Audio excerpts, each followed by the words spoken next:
Shalom saudaraku, berjumpa kembali bersama dengan saya, Gembala Jemaat Gereja Isa Al-Masih Lawang, Like Generation, Hu-Ha, dalam program Sapa Jemaat di Rumah.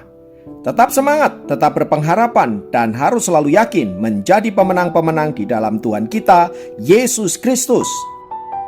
Firman Tuhan kali ini terambil dari 2 Timotius pasal 1 ayat yang kelima. 2 Timotius 1 ayat yang kelima berkata, "Sebab aku teringat akan imanmu yang tulus ikhlas, yaitu iman yang pertama-tama hidup di dalam nenekmu Lois dan di dalam ibumu Eunike, dan yang aku yakin hidup juga di dalam dirimu." Saudara, melalui surat ini, Rasul Paulus ingin mengingatkan Timotius bahwa iman yang hari ini ia miliki itu tidak berdiri sendiri, melainkan karena peran dua orang ibu yang luar biasa, yaitu nenek Lois dan ibu Eunike.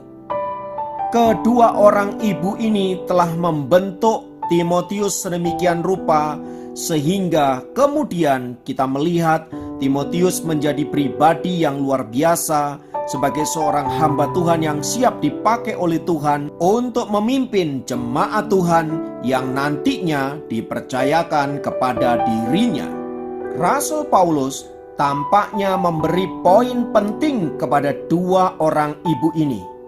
Tanpa mereka, Timotius tidak akan pernah menjadi siapa-siapa.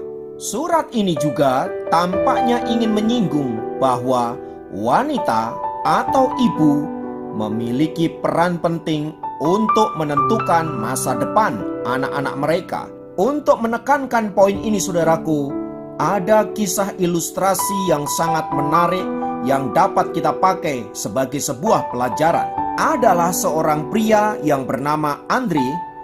Ia sangat terluka dengan ibunya dan hidup dalam kepahitan yang berkepanjangan. Semua itu berawal dari ketika Andre kanak-kanak, ibunya selalu mengatur kehidupan Andre sedemikian rupa. Di saat temannya yang bernama Carlos bisa bermain-main seenaknya, bisa bolos sekolah, Andre tidak bisa. Ia wajib mengerjakan tugas-tugas dari sekolah dan ada kelas tambahan yang harus dia lakukan. Selain itu, ibunya juga memintanya untuk membantu mengerjakan pekerjaan rumah dan kadangkala menyuruhnya untuk mencari uang tambahan agar biaya sekolahnya dapat tercukupi. Ia sangat iri dengan temannya Carlos yang bisa seenaknya berganti-ganti pacar, merokok, minum-minuman, dan lain sebagainya. Ia merasa bahwa Carlos hidupnya enak. Ia merasa Carlos hidupnya bebas. Seandainya aku menjadi Carlos, aku pasti menikmati masa mudaku dengan bersenang-senang. Namun ibunya sangat keras kepada Andre. Ibunya melarang anak muda ini merokok. Ibunya melarang anak muda ini mabuk-mabukan. Ibunya melarang anak muda ini pacaran. Ibunya berkata, "Nanti pada waktunya kamu bisa melakukan itu. Sekarang tugasmu belajar dan melakukan banyak hal agar engkau tidak punya waktu kosong untuk melamun." Semua itu membuat Andre merasa terluka dan tertekan. Ia merasa bahwa masa mudanya tidak bisa ia nikmati. Dan ia juga merasa ibunya merenggut masa mudanya. Sehingga ia menjadi anak muda yang selalu harus bekerja keras, belajar, bekerja, belajar, bekerja. Hal itu terjadi terus-menerus sampai ia lulus kuliah. Dan ketika ia mendapatkan pekerjaan, ia memutuskan untuk keluar dari rumah dan tinggal di luar kota. Sejak saat itu, Andre tidak pernah kontak dengan ibunya. Bahkan ketika ia menikah pun, ibunya tidak diberitahu. Dalam perjalanannya, karir Andre begitu luar biasa. Ia menjadi seorang eksekutif muda yang sangat brilian. Hal itu menyebabkan dia berkelimpahan harta benda. Namun ia sama sekali tidak ingin berjumpa dengan ibunya.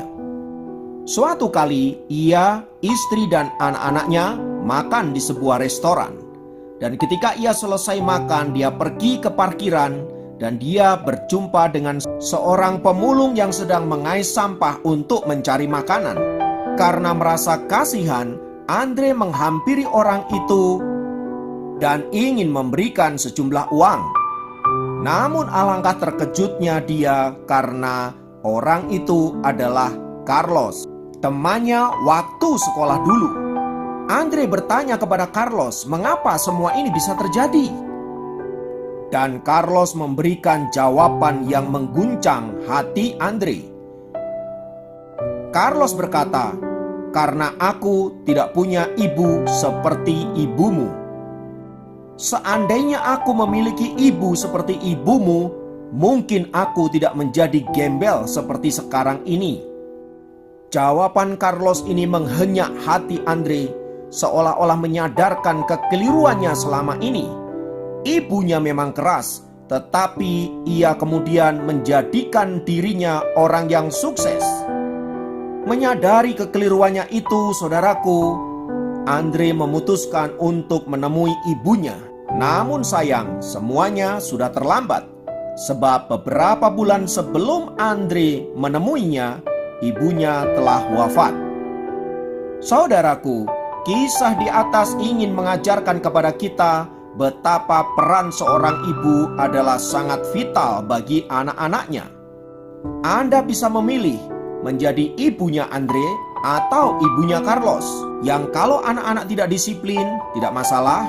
Anak-anak tidak mengerjakan PR, tidak masalah. Bolos sekolah, tidak masalah.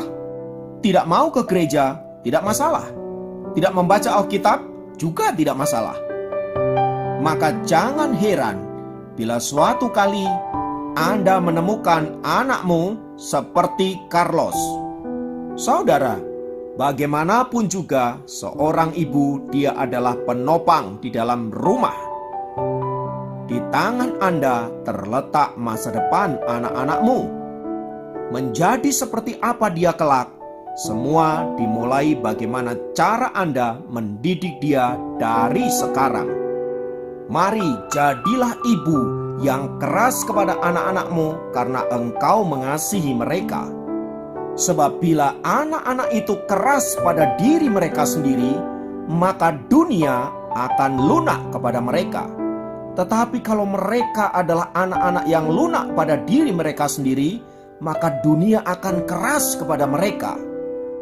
Oleh sebab itu, selagi ada waktu, bentuklah mereka menjadi orang-orang yang hebat, orang-orang yang luar biasa di kemudian hari. Dan mulailah dari sekarang. Kiranya firman Tuhan ini menolong para ibu untuk menjadi wanita yang luar biasa di rumah mereka, menopang dan menolong anak-anak mereka, agar kelak mereka dapat berkata, "Terima kasih ibu untuk jasa-jasamu yang luar biasa, menjadikan aku pribadi yang hebat dan kuat di dalam Tuhan." Mari kita berdoa.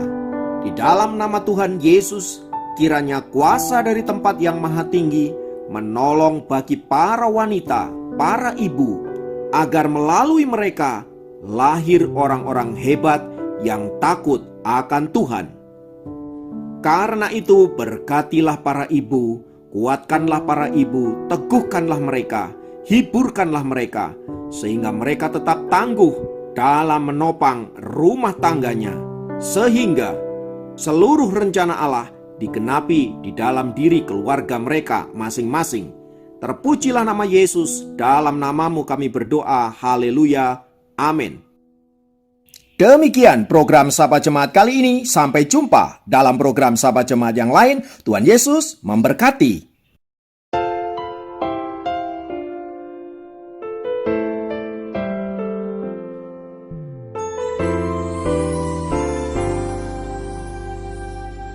Sekalipun aku dalam lembah gelap, ku tak takut sebab kau besertaku. Sekalipun badai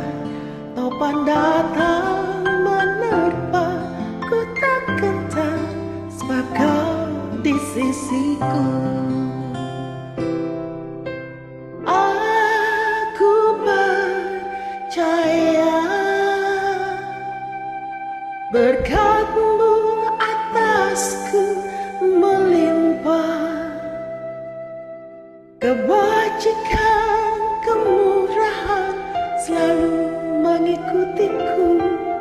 Ku puji, ku sembah Kau Tuhan.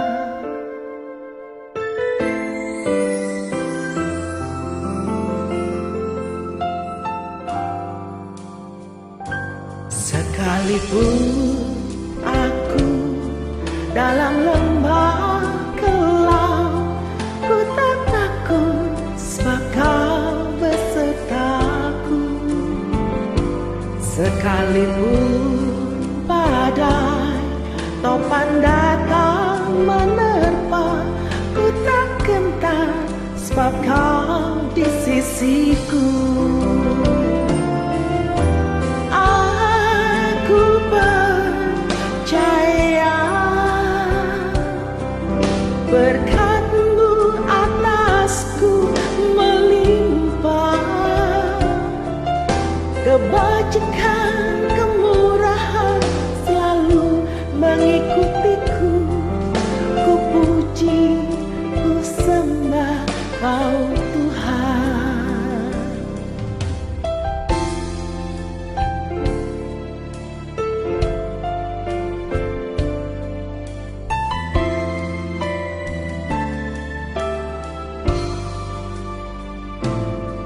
Sekalipun aku dalam lembah kelam, ku tak takut sebab Kau besertaku. Sekalipun badai topan datang menerpa, ku tak gentar sebab Kau di sisiku.